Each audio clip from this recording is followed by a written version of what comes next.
എല്ലാവർക്കും industrial engineering module 4 part 4 എന്ന ഈ വീഡിയോ ഓൺലൈൻ ക്ലാസ്സിലേക്ക് സ്വാഗതം. കഴിഞ്ഞ പാർട്ടുകളിൽ നമ്മൾ എസ്റ്റിമേഷൻ എന്താണ്, കോസ്റ്റിംഗ് എന്താണ് തുടങ്ങിയുള്ള കുറച്ച് കാര്യങ്ങളാണ് പഠിച്ചത്. അപ്പോൾ എല്ലാവരും ചോദിക്കുന്ന ഒരു കാര്യമാണ് ഈ ഇൻഡസ്ട്രിയൽ എഞ്ചിനീയറിംഗ് എന്ന സബ്ജക്റ്റ് പഠിച്ചത് കൊണ്ട് എന്താണ് ഗുണമെന്ന്. ഞാൻ ഫസ്റ്റ് ക്ലാസ്സിൽ ഇൻഡസ്ട്രിയൽ എഞ്ചിനീയറിംഗിന്റെ കുറച്ച് ബെനിഫിറ്റ്സ് പറഞ്ഞിട്ടുണ്ടായിരുന്നു. നിങ്ങളൊരു ഇൻഡസ്ട്രിയിൽ വർക്ക് ചെയ്യുന്ന സമയത്ത് ഒരു ജോബ് നിങ്ങളൊരു പ്ലാന്റിൽ അല്ലെങ്കിൽ ഒരു കമ്പനിയിൽ വർക്ക് ചെയ്യുന്ന സമയത്ത് നിങ്ങളെ വളരെയധികം ഹെൽപ്പ് ചെയ്യുന്ന ഒരു പേപ്പറാണ് ഇൻഡസ്ട്രിയൽ എഞ്ചിനീയറിംഗ് എന്ന് പറഞ്ഞിട്ടുണ്ടായിരുന്നു. ഇത് കൂടാതെ നിങ്ങൾ സ്വന്തമായി ഒരു ബിസിനസ് സ്റ്റാർട്ട് ചെയ്യണം, അല്ലെങ്കിൽ സ്വന്തമായി നിങ്ങളൊരു ഓൺട്രപ്രണറായി മാറുകയാണ്. ആ സമയത്ത് നിങ്ങൾക്ക് വളരെയധികം ഹെൽപ്പ് ചെയ്യുന്ന ഒരു സബ്ജക്റ്റ് ആയിരിക്കും ഇൻഡസ്ട്രിയൽ എഞ്ചിനീയറിംഗ്. ഇപ്പം നിങ്ങൾ സ്വന്തമായി ബിസിനസ് ഡെവലപ്പ് ചെയ്യാൻ ആഗ്രഹിക്കുന്ന ആളുകൾ അറിഞ്ഞിരിക്കേണ്ട കുറച്ചധികം കാര്യങ്ങളുണ്ട്. കോസ്റ്റിംഗ് എന്താണ്, ബഡ്ജറ്റ് എങ്ങനെയാണ് പ്രിപ്പയർ ചെയ്യേണ്ടത്, നിങ്ങളുടെ കയ്യിലുള്ള വർക്ക് ഫോഴ്സിനെ എങ്ങനെയാണ് മെയിൻറ്റെയിൻ ചെയ്യേണ്ടത്, അവിടുത്തെ പ്ലാന്റിന്റെ ഡിസൈൻ എങ്ങനെയാണ് നിങ്ങൾ ചൂസ് ചെയ്യേണ്ടത്, അവിടുത്തെ ലേഔട്ട് എങ്ങനെയാണ് നിങ്ങൾ ഡിസൈൻ ചെയ്യേണ്ടത്, ഒപ്പം തന്നെ എഫക്റ്റീവായിട്ട് പ്രോഫിറ്റ് എങ്ങനെ കാൽക്കുലേറ്റ് ചെയ്യാൻ പറ്റും, മാർക്കറ്റിൽ നിങ്ങൾ എന്തൊക്കെ സ്ട്രാറ്റജീസ് ഇംപ്ലിമെന്റ് ചെയ്യണം, നിങ്ങൾ ഫോർകാസ്റ്റിംഗ് ടെക്നിക്ക് വെച്ചിട്ട് ഡിമാൻഡ് എങ്ങനെ കാൽക്കുലേറ്റ് ചെയ്യാൻ പറ്റും തുടങ്ങി ഈ അടുത്ത ക്ലാസ്സിൽ ഡിസ്കസ് ചെയ്ത എസ്റ്റിമേഷനും കോസ്റ്റിംഗും വരെ, കോസ്റ്റ് കണ്ടുപിടിച്ച് അതിനനുസരിച്ചുള്ള സെല്ലിംഗ് പ്രൈസ് ഉണ്ടാക്കുന്നത് വരെയുള്ള കാര്യങ്ങൾ നിങ്ങൾ പ്രാക്ടിക്കലായി ഒരു ബിസിനസ് ചെയ്യാൻ ആഗ്രഹിക്കുന്ന ആളാണെങ്കിൽ നിങ്ങളെ വളരെയധികം സഹായിക്കും. അതുകൊണ്ട് ഇൻഡസ്ട്രിയൽ എഞ്ചിനീയറിംഗ് എന്ന സബ്ജക്റ്റ് നിങ്ങളുടെ പ്രാക്ടിക്കൽ ലൈഫിലും നിങ്ങൾക്ക് വളരെ ഹെൽപ്ഫുൾ ആയിരിക്കും. അപ്പോൾ കഴിഞ്ഞ ക്ലാസ്സുകളിൽ നമ്മൾ എസ്റ്റിമേഷൻ ആൻഡ് കോസ്റ്റിംഗ് എന്ന ടോപ്പിക്കാണ് എടുത്തത്. ഈ ക്ലാസ്സിൽ ഡിപ്രീസിയേഷൻ എന്ന ടോപ്പിക് ഡിസ്കസ് ചെയ്യാം.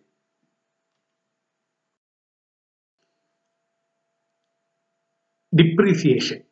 It is a reduction in the value of effective economic life of a product arising from the passage of time, use, wear and tear or obsolescence. Depreciation എന്ന ടേമിന്റെ definition ആണ് ഇപ്പോൾ വായിച്ച കാര്യം. Depreciation എന്താണെന്ന് അറിയാനായി ആ definition explain ചെയ്യുന്നതിന് പകരം ഒരു എക്സാമ്പിൾ ഞാൻ പറയാം. നിങ്ങൾ ഈ വർഷം 2020 ഒരു മൊബൈൽ ഫോൺ വാങ്ങിയെന്ന് വിചാരിക്കുക. നിങ്ങൾ 15,000 രൂപ കൊടുത്തിട്ടാണ് ഒരു മൊബൈൽ ഫോൺ വാങ്ങുന്നത്. ഈ വാങ്ങിയ മൊബൈൽ ഫോൺ ഒരു 2 വർഷം കഴിഞ്ഞ് നിങ്ങൾ വിൽക്കുകയാണ്. 2 വർഷം യൂസ് ചെയ്തതിന് ശേഷം നിങ്ങൾ ആ മൊബൈൽ ഫോൺ വിൽക്കുകയാണ്. 15,000 രൂപയ്ക്ക് വാങ്ങിച്ച ആ മൊബൈൽ ഫോൺ 2 വർഷം കഴിഞ്ഞ് വിൽക്കുമ്പോൾ നിങ്ങൾക്ക് 15,000 രൂപ ഒരിക്കലും കിട്ടുകയില്ല. അതിന്റെ വില എന്തായാലും കുറഞ്ഞിട്ടുണ്ടാവും. ഈ മൊബൈൽ ഫോണിന്റെ വിലയിലുണ്ടായ കുറവിനെയാണ് നമ്മൾ ഡിപ്രീസിയേഷൻ എന്ന് പറയുക. ആ മൊബൈൽ ഫോണിന് 2 വർഷം കഴിയുമ്പോൾ വില കുറയാനുള്ള റീസൺ എന്താണ്? With the passage of time, use, wear and tear തുടങ്ങിയ പ്രധാനപ്പെട്ട കാര്യങ്ങൾ കൊണ്ടാണ് അതിന്റെ വിലയിൽ കുറവുണ്ടായത്. ആ 2 വർഷം കഴിഞ്ഞ് നിങ്ങൾ മൊബൈൽ വിൽക്കാൻ പോകുമ്പോൾ അതേ പൈസയ്ക്ക് നിങ്ങൾ വാങ്ങിച്ച 15,000 രൂപയ്ക്ക് തന്നെ ആ മൊബൈൽ ഫോണിനേക്കാൾ ബെറ്റർ ആയ ടെക്നോളജി ഉള്ള മൊബൈൽ ഫോൺ മാർക്കറ്റിൽ അവൈലബിൾ ആവും. അപ്പൊ അതിന്റെ മാർക്കറ്റ് പ്രൈസ് ഈ 15,000 ആയിരിക്കും, ചിലപ്പോൾ അതിനേക്കാൾ കുറവായിരിക്കും. അപ്പൊ ആരും നിങ്ങളുടെ മൊബൈൽ ഫോൺ 15,000 രൂപയ്ക്ക് തന്നെ വാങ്ങുകയില്ല. നിങ്ങൾ വിൽക്കാൻ പോകുന്ന മൊബൈൽ ഫോണിന്റെ വില ഉറപ്പായും 15,000-നേക്കാൾ കുറവായിട്ടുണ്ടാവും. അത് 5,000-ഓ 4,000-ഓ 3,000-ഓ ആയിട്ടുണ്ടാവും. ഈ വിലയിൽ വന്ന കുറവിനെയാണ് ഡിപ്രീസിയേഷൻ എന്ന് പറയുന്നത്. ഈ ഡിപ്രീസിയേഷൻ സംഭവിക്കുന്ന റീസൺസ് ഇവിടെ പറയുന്നുണ്ട്. With the passage of time, use, wear and tear. Time കൂടുന്നതനുസരിച്ചിട്ട് അതിന്റെ വിലയിൽ കുറവുണ്ടാവും, യൂസ് ചെയ്യുന്നതിനനുസരിച്ചിട്ട് വിലയിൽ കുറവ് വരും, വെയർ ആൻഡ് ടെയർ തേയ്മാനങ്ങളും സംഭവിക്കാം. മൊബൈൽ ഫോണിന്റെ കേസിൽ എന്ന് പറഞ്ഞു കഴിഞ്ഞാൽ അതിന്റെ ഔട്ടർ കവറിങ്സിൽ എന്തെങ്കിലും സ്ക്രാച്ചസ് പറ്റിയാലോ അല്ലെങ്കിൽ അതിൽ പെയിന്റ്സിൽ എന്തെങ്കിലും കോട്ടിങ്ങിൽ പല കുറവുകൾ വന്നാലോ അല്ലെങ്കിൽ ഫിസിക്കലായ അപ്പിയറൻസിൽ എന്തെങ്കിലും പ്രശ്നങ്ങൾ വന്നാലോ അതിന് കിട്ടുന്ന വില പിന്നെയും കുറഞ്ഞുകൊണ്ടിരിക്കും. ഇനി ഇത് കൂടാതെയുള്ള ഒരു പ്രധാനപ്പെട്ട കൺസെപ്റ്റാണ് ഒബ്സിലിസൻസ്. ഒബ്സിലിസൻസ് എന്ന് പറയുന്നത് കൊണ്ട് ഉദ്ദേശിക്കുന്നത് ഔട്ട് ഓഫ് ഡേറ്റ് ആയിട്ട് മാറുക. നിങ്ങൾ വിൽക്കാൻ പോകുന്ന മൊബൈൽ ഫോൺ 2 വർഷം കഴിഞ്ഞാൽ ഉറപ്പായും അതിനേക്കാൾ ബെറ്റർ ആയ മൊബൈൽ ഫോൺസ് മാർക്കറ്റിൽ എത്തിയിട്ടുണ്ടാവും. അപ്പൊ നിങ്ങളുടെ മൊബൈൽ ഫോൺ അവിടെ ഔട്ട് ഓഫ് ഡേറ്റ് ആവുകയാണ്. മൊബൈൽ ഫോണിന്റെ വിലയിൽ അതുകൊണ്ട് തന്നെ കാര്യമായ കുറവുണ്ടാവും. അതിനേക്കാൾ ബെറ്റർ ആയ മൊബൈൽ ഫോൺ അതിനേക്കാൾ ചീപ്പറായിട്ട് കിട്ടുന്നത് കൊണ്ട് നിങ്ങളുടെ മൊബൈൽ ഫോണിന്റെ അവൈലബിലിറ്റിയെ അത് ബാധിക്കും. അതുകൊണ്ട് തന്നെ അതിന്റെ കോസ്റ്റിലും ആ കുറവ് സംഭവിക്കും. അപ്പോൾ ഒരു ഒബ്ജക്റ്റിന്റെ വിലയിൽ അല്ലെങ്കിൽ വാല്യൂവിൽ വരുന്ന കുറവിനെയാണ് ഡിപ്രീസിയേഷൻ എന്ന് പറയുന്നത്. അതിന്റെ ജനറൽ ആയ റീസൺസ് ആണ് പറഞ്ഞത്. ഇനി ഡിപ്രീസിയേഷൻ സംഭവിക്കുന്ന കോസസ് എന്തൊക്കെയാണെന്ന് ഡീറ്റെയിൽ ആയിട്ട് നോക്കാം. First one, wear and tear. സ്വാഭാവികമായിട്ടും വെയർ ആൻഡ് ടയർ, തേയ്മാനം സംഭവിക്കുന്ന ഐറ്റങ്ങളിൽ അല്ലെങ്കിൽ എക്യുപ്മെന്റുകളിൽ ഡിപ്രീസിയേഷൻ സംഭവിക്കും. അപ്പോൾ വെയർ ആൻഡ് ടയർ സംഭവിക്കുന്നത് ജനറൽ ആയിട്ട് മെഷീൻസിന്റെ കാര്യത്തിലാണ് പറയാറുള്ളത്. മെഷീൻസിന്റെ പല പാർട്സിലും യൂസിനനുസരിച്ചിട്ട് വെയർ ആൻഡ് ടയർ സംഭവിക്കും. ആ മെഷീൻസ് അല്ലെങ്കിൽ എക്യുപ്മെന്റ്സ് പർച്ചേസ് ചെയ്തതിന് ശേഷം അത് നിങ്ങൾ വിൽക്കാൻ നിൽക്കുന്ന സമയത്ത് ആ വെയർ ആൻഡ് ടയർ കാരണം അതിന്റെ വിലയിൽ കുറവ് സംഭവിക്കും. അത് ഡിപ്രീസിയേഷന്റെ ഫസ്റ്റ് കോസാണ്. Second cause, lack of repair. പ്രോപ്പറായ റിപ്പയർ ചെയ്യാതിരുന്നു കഴിഞ്ഞാൽ ആ ഒബ്ജക്റ്റിനുണ്ടാവുന്ന ഡിപ്രീസിയേഷൻ ഫർദർ ആയിട്ട് ഇംപ്രൂവ് ചെയ്തുകൊണ്ടിരിക്കും. അതുകൊണ്ട് തന്നെ അതിന്റെ വിലയിൽ പിന്നീട് കുറവ് സംഭവിക്കും. റിപ്പയർ ചെയ്യുന്ന ഒബ്ജക്ട്സിനായിരിക്കും എപ്പോഴും നല്ല ഗുണമേന്മ ഉണ്ടാവുക. അതിന് വിൽക്കാനുള്ള സമയത്തും നല്ല വില കിട്ടാൻ ചാൻസ് ഉണ്ട്. Then action of chemical corrosion. Chemical ആയിട്ടുള്ള ഒബ്ജക്ട്സിന്റെ റിയാക്ഷൻ മൂലം റസ്റ്റിങ്ങോ ബാക്കി എന്തെങ്കിലും ഫിനോമിനൻ സംഭവിച്ചു കഴിഞ്ഞാൽ ഡിപ്രീസിയേഷൻ സംഭവിക്കും. ഈ ഡിപ്രീസിയേഷൻ എന്ന് പറയുന്ന കൺസെപ്റ്റ് നമ്മൾ ജനറലി ഇയർലി ആയിട്ടാണ് കാൽക്കുലേറ്റ് ചെയ്യുക. ഓരോ വർഷത്തിനും എത്ര ഡിപ്രീസിയേഷൻ സംഭവിച്ചു എന്നുള്ളതാണ് നമ്മൾ ജനറലി കാൽക്കുലേറ്റ് ചെയ്യാറുള്ളത്. അപ്പോൾ ഡിപ്രീസിയേഷൻ ഇയർലി കാൽക്കുലേറ്റ് ചെയ്യുമ്പോൾ അതിന്റെ വിലയിൽ എത്ര കുറവ് വന്നു. 20,000 വാങ്ങിച്ച ഒബ്ജക്റ്റ് അല്ലെങ്കിൽ 15,000 വാങ്ങിച്ച മൊബൈൽ ഫോൺ തന്നെ 2 വർഷം കഴിഞ്ഞ് 5,000 രൂപയ്ക്ക് വിറ്റുമെന്ന് വിചാരിക്കുക. അപ്പൊ എന്തായി? 15,000 മൈനസ് 5,000, 10,000 രൂപയുടെ കുറവ് അവിടെ ഉണ്ടായിരുന്നു. ഈ 10,000 രൂപയാണ് അവിടുത്തെ ഡിപ്രീസിയേഷൻ എന്ന് പറയുന്നത്. ഡിപ്രീസിയേഷൻ നമ്മൾ ഇയർലി കാൽക്കുലേറ്റ് ചെയ്യുന്നത് കൊണ്ട് ഈ 10,000 രൂപയുടെ കുറവ് 2 വർഷം കൊണ്ടാണ് ഉണ്ടായത്. 15,000 വാങ്ങിച്ച മൊബൈൽ ഫോൺ 5,000 രൂപയ്ക്ക് 2 വർഷം കഴിഞ്ഞ് വിറ്റു. അപ്പൊ 15,000 മൈനസ് 5,000, 10,000 രൂപയുടെ കുറവുണ്ടായി. എത്ര വർഷം എടുത്തിട്ട്? 2 വർഷം എടുത്തിട്ട്. അപ്പോൾ ഒരു വർഷത്തെ കുറവ് എത്രയാണ്? 5,000 റുപ്പീസ്. അപ്പൊ ഡിപ്രീസിയേഷൻ റേറ്റ് പെർ ഇയർ എന്ന് പറയുന്നത് മേൽ പറഞ്ഞ മൊബൈൽ ഫോണിന്റെ എക്സാമ്പിളിൽ 5,000 റുപ്പീസ് ആണ്. ഇങ്ങനെയാണ് ഡിപ്രീസിയേഷൻ കാൽക്കുലേറ്റ് ചെയ്യുക. അപ്പോൾ ഫോർത്ത് പോയിന്റ് ആയ പാസേജ് ഓഫ് ടൈം. ടൈം കൂടുന്നതിനനുസരിച്ച് ഒരു ഒബ്ജക്റ്റിന്റെ മൂല്യത്തിൽ കുറവ് വരും. അതിന്റെ പ്രൈം എക്സാമ്പിൾ ഈ മൊബൈൽ ഫോൺസ് തന്നെയാണ്. അതുപോലെ തന്നെ വേറെ ഒബ്ജക്ട്സും പലതും ടൈം കൂടുന്നതനുസരിച്ചിട്ട്, പുതിയ ടെക്നോളജി വരുന്നതനുസരിച്ചിട്ട് അതിന്റെ മൂല്യത്തിൽ കുറവ് സംഭവിക്കും. Then accidents. എന്തെങ്കിലും ആക്സിഡൻസ് സംഭവിച്ചു കഴിഞ്ഞാൽ ആ പാർട്സിൽ, ആ എക്യുപ്മെന്റിന്റെ പാർട്സിൽ വർക്കിംഗ് പ്രശ്നമാവും. അതുകൊണ്ട് തന്നെ ആക്സിഡൻസ് ഒരു പ്രൊഡക്റ്റിന്റെ ഗുണനിലവാരത്തെ ബാധിക്കും. അതുകൊണ്ട് തന്നെ അവിടെ ഡിപ്രീസിയേഷൻ സംഭവിക്കാനുള്ള ചാൻസസ് ഉണ്ട്. ദെൻ അടുത്ത കോസ്, ഡിഫക്റ്റീവ് മെറ്റീരിയൽസ്. ഒരു പ്രൊഡക്റ്റ് ഉണ്ടാക്കുന്ന മെറ്റീരിയൽസ് എല്ലാം 100% ഡിഫക്റ്റ് ഫ്രീ ആണെന്ന് ഉറപ്പാക്കണം.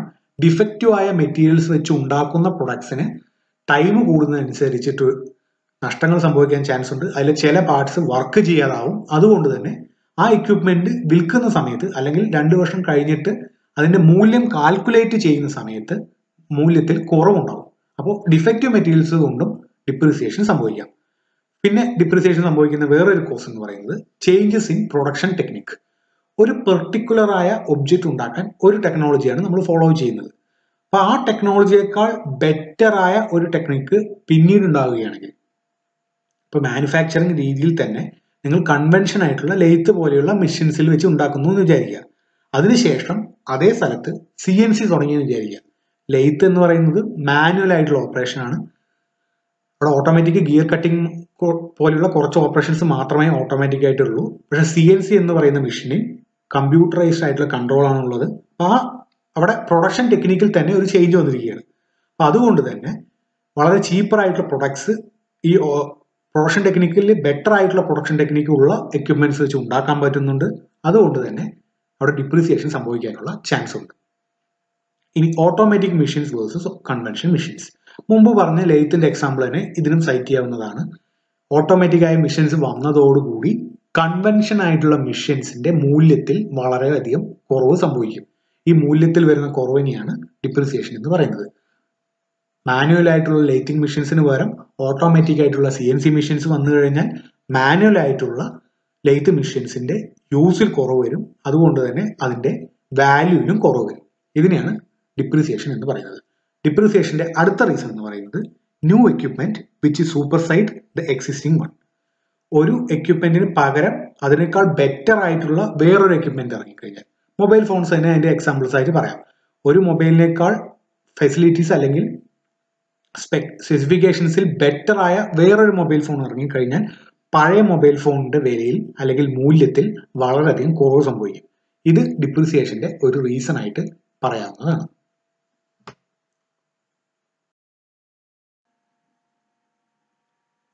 ഇവിടെ കോസസ് ഓഫ് ഡിപ്രിസിയേഷൻ ഒരു ഫ്ലോ ചാർട്ട് പോലെ ഒരു ബോക്സിൽ റെപ്രസെന്റ് ചെയ്തിട്ടുണ്ട്. ഇവിടെ ഡിപ്രിസിയേഷന്റെ കോസസ് എന്തൊക്കെയാണെന്ന് പറഞ്ഞിട്ടുണ്ട്. ഡിപ്രിസിയേഷന്റെ കോസസിനെ ക്ലാസിഫൈ ചെയ്തിട്ടുണ്ട് പ്രധാനമായിട്ട് രണ്ടായിട്ടാണ്. First classification is due to physical condition. ഫിസിക്കലായ ഒരു ഒബ്ജക്റ്റിന് സംഭവിക്കുന്ന നഷ്ടങ്ങൾ, അതിനെയാണ് due to physical condition depreciation എന്ന് പറയുന്നത്. Second reason for depreciation is due to functional condition. അതിന്റെ ഉപയോഗം അല്ലെങ്കിൽ അതിന്റെ ഫങ്ഷനിലെ ലോസ് കാരണം അതിന്റെ വിലയിൽ സംഭവിക്കുന്ന നഷ്ടം, അതിനെയാണ് ഡ്യൂ ടു ഫങ്ഷണൽ കണ്ടീഷൻ എന്ന് പറയുന്നത്. ഇപ്പൊ ഫിസിക്കൽ കണ്ടീഷനും ഫങ്ഷണൽ കണ്ടീഷനും വളരെ സിമ്പിൾ ആയ ഒരു കാര്യത്തിലൂടെ നമുക്ക് പറയാൻ പറ്റും. മൊബൈൽ ഫോണിന്റെ കാര്യത്തിലാണെങ്കിൽ മൊബൈൽ ഫോണിന് പുറമേ സംഭവിക്കുന്ന കേടുപാടുകൾ, അതിൽ ഫ്രാക്ചർ സംഭവിക്കാം, അല്ലെങ്കിൽ അതിൽ ചെറിയ വരകൾ വരാം, ഒപ്പം തന്നെ എന്തെങ്കിലും പുറത്തുള്ള പെയിന്റ് ഇളകി പോകാം, അങ്ങനെയുള്ള എന്തെങ്കിലും കാര്യങ്ങൾ നടന്നു കഴിഞ്ഞാൽ അത് ഫിസിക്കൽ കണ്ടീഷൻ ഡിപ്രിസിയേഷൻ എന്നാണ് പറയുക.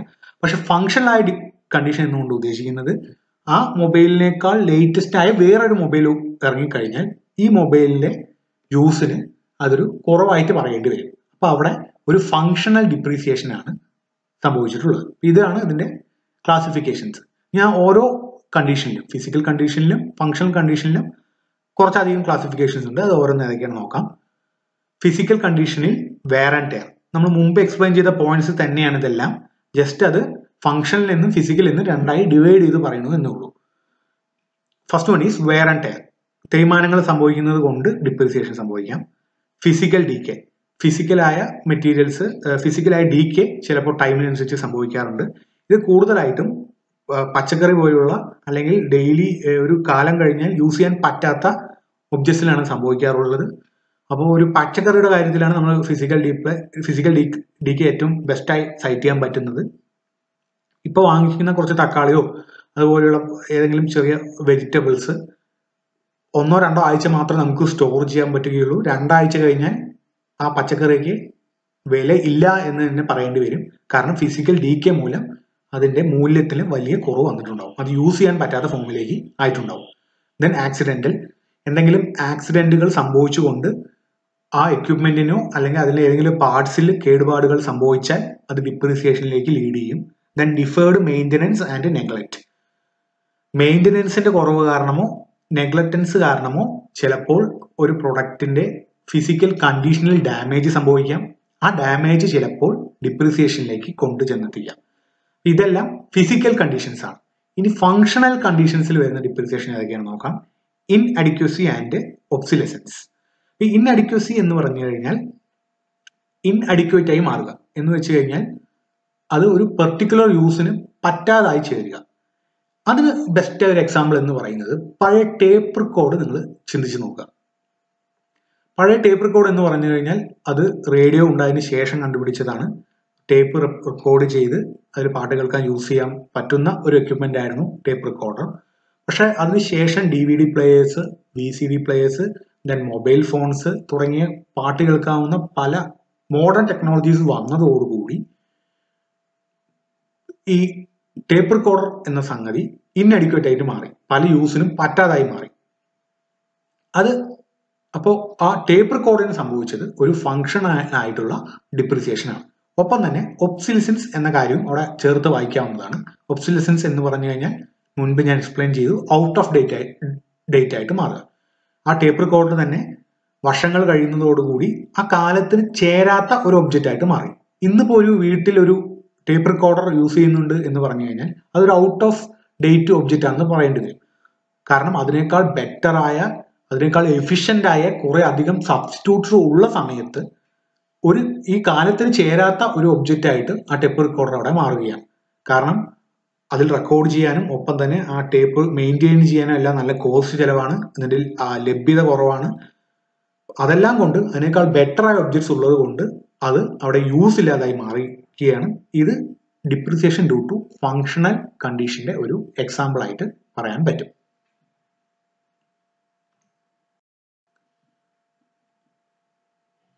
അടുത്തത് നമ്മൾ പറയാൻ പോകുന്നത് മെത്തേഡ്സ് ഓഫ് കാൽക്കുലേറ്റിംഗ് ഡിപ്രീസിയേഷൻ. ഇപ്പൊ ഡിപ്രീസിയേഷൻ എന്ന് പറയുന്ന ഫിനോമിന ഇയർലി ആയിട്ടുള്ള ഒരു ഒബ്ജക്റ്റിന്റെ വിലയിൽ അല്ലെങ്കിൽ പ്രൈസിൽ സംഭവിക്കുന്ന കുറവിനെയാണ് ഡിപ്രീസിയേഷൻ എന്ന് പറയുന്നത്. അപ്പൊ അത് കാൽക്കുലേറ്റ് ചെയ്യാനായിട്ട് കുറച്ചധികം മെത്തേഡ്സ് ഉണ്ട്. അപ്പൊ ജനറലി 8 മെത്തേഡാണ് ഉള്ളത്, 8 മെത്തേഡ്സ് ആണ് അവൈലബിൾ ആയിട്ടുള്ളത്. ആ മെത്തേഡ്സ് ഏതൊക്കെയാണെന്ന് നോക്കാം. ഈ ഓരോ മെത്തേഡും ഡീറ്റെയിൽ ആയിട്ട് തന്നെ നിങ്ങൾക്ക് പഠിക്കാനുണ്ട്. ഇത് കുറച്ച് മെത്തേഡ്സിന്റെ എല്ലാം പ്രോബ്ലംസ് നമുക്ക് ഈ ക്ലാസ്സുകളിലും വരുന്ന ക്ലാസ്സുകളിലുമായിട്ട് ഡിസ്കസ് ചെയ്യാം. 1-2 ഇമ്പോർട്ടൻ്റ് ആയ മെത്തേഡ്സ് ഉണ്ട്. ആ മെത്തേഡ്സിനെ കുറിച്ചുള്ള ക്വസ്റ്റ്യൻസ് ആണ് സാധാരണ എക്സാംസിൽ ചോദിക്കാറുള്ളത്. അപ്പൊ അത് ഏതൊക്കെയാണെന്ന് ആ മെത്തേഡ് എടുക്കുന്ന സമയത്ത് ഞാൻ നിങ്ങൾക്ക് എക്സ്പ്ലെയിൻ ചെയ്യാം. There are 8 methods for calculating depreciation. They are: first one, straight line method; second, the sum of years digits method; third one, reducing balance method; fourth one, sinking fund method; fifth one, the annuity charging method; sixth one, the mission hour basis method; seventh one, the insurance policy method; eighth one, revaluation method. Straight line method തുടങ്ങി revaluation method വരെ 8 different methods ഉണ്ട് depreciation calculate ചെയ്യാനായിട്ട്. ഇതിൽ ഓരോന്നും എന്തൊക്കെയാണെന്ന് നമുക്ക് detail ആയിട്ട് തന്നെ നോക്കാം.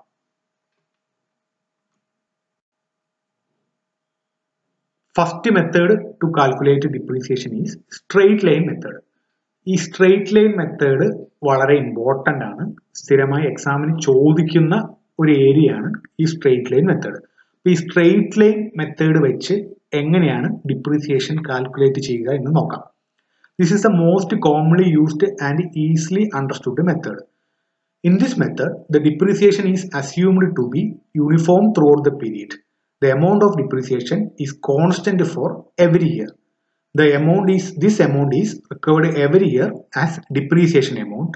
The amount of depreciation is calculated by the formula D is equal to C minus S by N. ശ്രദ്ധിക്കുക, ഡിപ്രിസിയേഷൻ എന്ന് പറയുന്നത് ഇയർലി കാൽക്കുലേറ്റ് ചെയ്യേണ്ട ഒരു കാര്യമാണ്. ഓരോ വർഷം കഴിയുന്തോറും ഡിപ്രിസിയേഷൻ എങ്ങനെയാണ് എന്ന് കാൽക്കുലേറ്റ് ചെയ്യേണ്ടി വരും. എത്രത്തോളമാണ് ആ ഡിപ്രിസിയേഷൻ എന്നുള്ളത് വാല്യൂ ആയിട്ട് നമ്മൾ കാൽക്കുലേറ്റ് ചെയ്യേണ്ടി വരും.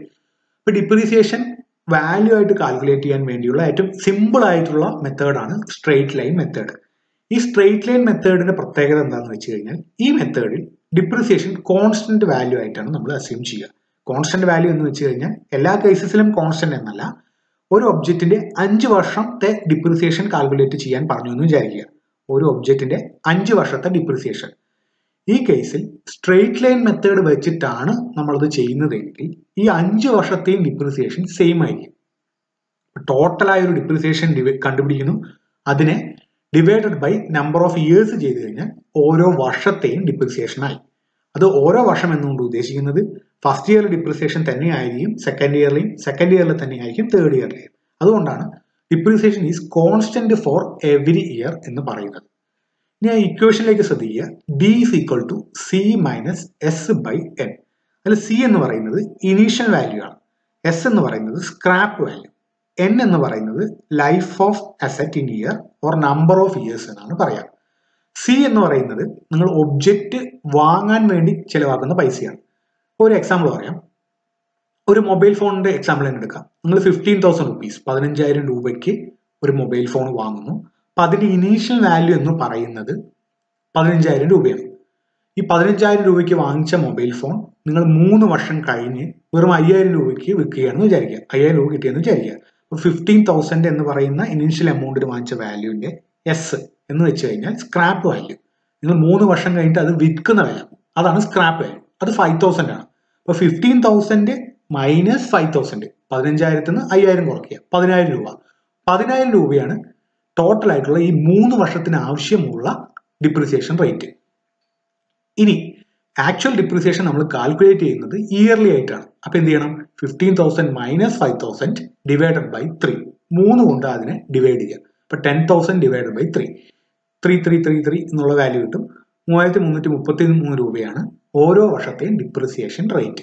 ഇങ്ങനെയാണ് ഒരു ഡിപ്രിസിയേഷൻ സ്ട്രെയിറ്റ് ലൈൻ മെത്തേഡ് വെച്ച് നമ്മൾ കാൽക്കുലേറ്റ് ചെയ്യുക. ഇതുമായി ബന്ധപ്പെട്ട കുറച്ച് പ്രോബ്ലംസ് ഉണ്ട്. പ്രോബ്ലംസ് ചെയ്യുമ്പോൾ നിങ്ങൾക്ക് ഡീറ്റെയിൽ ആയിട്ട് എന്താണ് ഈ മെത്തേഡ് എന്ന് അറിയും. ഒരു എക്സാമ്പിൾ ഇവിടെ സൈറ്റ് ചെയ്തിട്ടുണ്ട്. ശ്രദ്ധിക്കുക.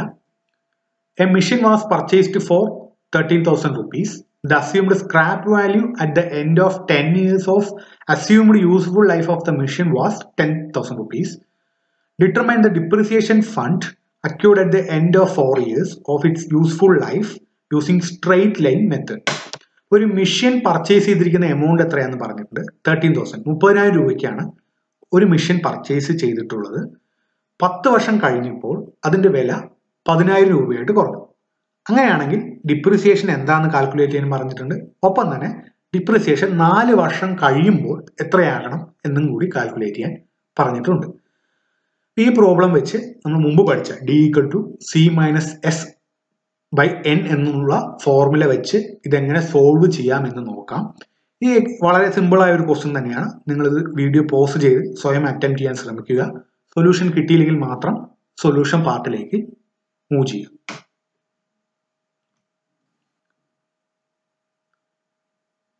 സൊല്യൂഷനിലേക്ക് ഇറങ്ങാം.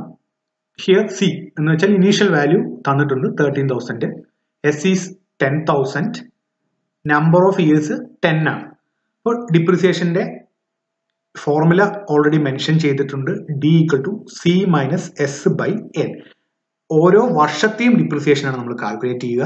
ഇപ്പൊ 13,000 മൈനസ് 10,000 ആണ് ടോട്ടൽ ഡിപ്രിസിയേഷൻ. അത് ഡിവൈഡഡ് ബൈ 10 ചെയ്യുന്നു. അപ്പൊ 2,000 കിട്ടും. ഓരോ വർഷം കഴിയും തോറും ഈ ഒബ്ജക്റ്റിന്റെ, ഈ പെർട്ടിക്കുലർ ആയിട്ടുള്ള ഒബ്ജക്റ്റിന്റെ ഡിപ്രിസിയേഷൻ 2,000 രൂപയാണ്. 2,000 രൂപയുടെ കുറവാണ് ആ ഒബ്ജക്റ്റില് കുറവ് സംഭവിച്ചുകൊണ്ടിരിക്കുന്നത്. ഒരു വർഷം കഴിയുമ്പോൾ 30,000ന്റെ എമൗണ്ട് അടുത്ത വർഷം കഴിയുന്തോറും അത് 28,000 ആവുന്നു, ദെൻ 26,000 ആവുന്നു. അങ്ങനെ പോയി 10 വർഷം കഴിയുമ്പോൾ അതിന്റെ വില 10,000 രൂപയായിട്ട് മാറുന്നു. ഇനി ക്വസ്റ്റ്യനിൽ ഒരു കാര്യം കൂടി ചോദിച്ചിട്ടുണ്ട്. 4 വർഷം കഴിയുമ്പോൾ ടോട്ടൽ ആയിട്ടുള്ള ഡിപ്രിസിയേഷൻ എത്രയായിരിക്കും എന്ന്. അപ്പോൾ ഒരു വർഷത്തെ ഡിപ്രിസിയേഷൻ നമ്മൾ കണ്ടുപിടിച്ചു 2,000. അപ്പൊ 4 വർഷത്തെ കണ്ടുപിടിക്കാനായി 2,000 × 4 = 8,000 rupees. 8,000 rupees ആയിരിക്കും 4 വർഷം കൊണ്ടുണ്ടാവുന്ന ടോട്ടൽ ഡിപ്രിസിയേഷൻ. വളരെ സിമ്പിൾ ആയ ഒരു പ്രോബ്ലം ആണ്. ഇത് പ്രീവിയസ് ഇയറിലെ ഒരു 6 മാർക്സ് ക്വസ്റ്റ്യൻ ആണ്. നിങ്ങൾ ശ്രദ്ധിക്കുക, വളരെ എളുപ്പമാണ്. ജസ്റ്റ് ഒരു ഫോർമുലയും അതിന്റെ സബ്സ്റ്റിറ്റ്യൂഷനും മാത്രമേ വരുന്നുള്ളൂ. അപ്പോൾ ഇത് സ്ട്രെയിറ്റ് ലൈൻ മെത്തേഡ് എന്നുള്ള വളരെ സിമ്പിളായ മെത്തേഡാണ്.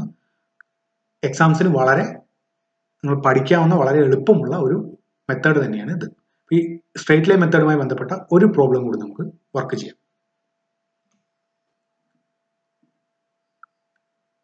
Example 2. A machine was purchased for rupees 14,000 and 5,000 was spent for his erection and commissioning. The residual value after 10 years of his useful life was 5,000. ഇവിടെ മെഷീൻ പർച്ചേസ് ചെയ്ത വില തന്നിട്ടുണ്ട് 14,000 rupees. കൂടാതെ ആ machine purchase ചെയ്തതിനെ അവിടെ ഫിക്സ് ചെയ്യാൻ വേണ്ടി, ഇറക്ട് ചെയ്യാനും കമ്മീഷൻ ചെയ്യാനും വേണ്ടി 5,000 rupees കൂടി ചെലവാക്കിയിട്ടുണ്ട്. പർച്ചേസ് ചെയ്ത മെഷീൻ അവിടെ അസംബിൾ ചെയ്യാൻ അല്ലെങ്കിൽ അവിടെ ആ ലൊക്കേഷനിൽ കൊണ്ട് പ്ലേസ് ചെയ്യാൻ വേണ്ടി 5,000 rupees ചെലവാക്കിയിട്ടുണ്ട്. ഇപ്പൊ 45,000 ആണ് അതിന്റെ ടോട്ടൽ ചെലവ് എന്ന് നിങ്ങൾ മനസ്സിൽ കാണണം. ഒപ്പം തന്നെ ഇവിടെ പറയുന്നത് 10 വർഷം കഴിഞ്ഞിട്ട് അതിന്റെ വില 5,000 rupees ആണെന്നും പറഞ്ഞിട്ടുണ്ട്. 10 വർഷം കഴിയുമ്പോൾ ഈ 40 + 5,000, 45,000 വാങ്ങിച്ച ഒബ്ജക്റ്റിന്റെ വില 5,000 ആയി. അങ്ങനെയെങ്കിൽ 3 പാർട്ടായിട്ടാണ് ക്വസ്റ്റ്യൻ ചോദിച്ചിട്ടുള്ളത്. First part, calculate the annual rate of depreciation. Depreciation എന്താണെന്ന് കാൽക്കുലേറ്റ് ചെയ്യാൻ പറഞ്ഞിട്ടുണ്ട്. Second part, determine the depreciation fund collected at the end of 6 years after purchase. 6 വർഷത്തിന് ശേഷമുള്ള ഡിപ്രിസിയേഷൻ എന്താണെന്ന് ചോദിച്ചിട്ടുണ്ട്. ഡിപ്രിസിയേഷൻ എന്താണെന്ന് ചോദിച്ചിട്ടുണ്ട്, 6 വർഷം കഴിഞ്ഞുള്ള ഡിപ്രിസിയേഷൻ എന്താണെന്ന് ചോദിച്ചിട്ടുണ്ട്. മൂന്നാമത്തെ പാർട്ട് ശ്രദ്ധിക്കുക, അതൊരു പുതിയ കൺസെപ്റ്റ് ആണ്. If after 7 years of running some parts are replaced at the cost of rupees 3,000, what will be the new rate of depreciation? 7 വർഷത്തിന് ശേഷം, 7 വർഷം ആ എക്യുപ്മെന്റ് റൺ ചെയ്യണം അല്ലെങ്കിൽ ആ മെഷീൻ റൺ ചെയ്യണം. 7 വർഷത്തിന് ശേഷം ആ മെഷീനിലെ കുറച്ച് പാർട്സിന് ചേഞ്ചസ് വരുത്തി. അപ്പൊ അതിനൊരു 3,000 രൂപ ചെലവായി. അങ്ങനെയെങ്കിൽ പുതിയ റേറ്റ് ഓഫ് ഡിപ്രിസിയേഷൻ എന്താണ് എന്ന് ചോദിച്ചിട്ടുണ്ട്. അപ്പൊ പാർട്ട് എയും ബിയും വളരെ എളുപ്പമാണ്. മുമ്പ് ചെയ്ത പ്രോബ്ലം പോലെ തന്നെ ചെയ്തു കഴിഞ്ഞാൽ നിങ്ങൾക്ക് സോൾവ് ചെയ്യാവുന്നതേ ഉള്ളൂ. പാർട്ട് സി എന്താണെന്നുള്ളത് നമുക്ക് സൊല്യൂഷൻ പാർട്ടിൽ എക്സ്പ്ലെയിൻ ചെയ്യാം. ഈ വീഡിയോ പോസ്റ്റ് ചെയ്ത് നിങ്ങൾ സ്വയം സൊല്യൂഷൻ ഉണ്ടാക്കാൻ നോക്കുക. കിട്ടിയില്ലെങ്കിൽ മാത്രം സൊല്യൂഷനിലേക്ക് പോവാം.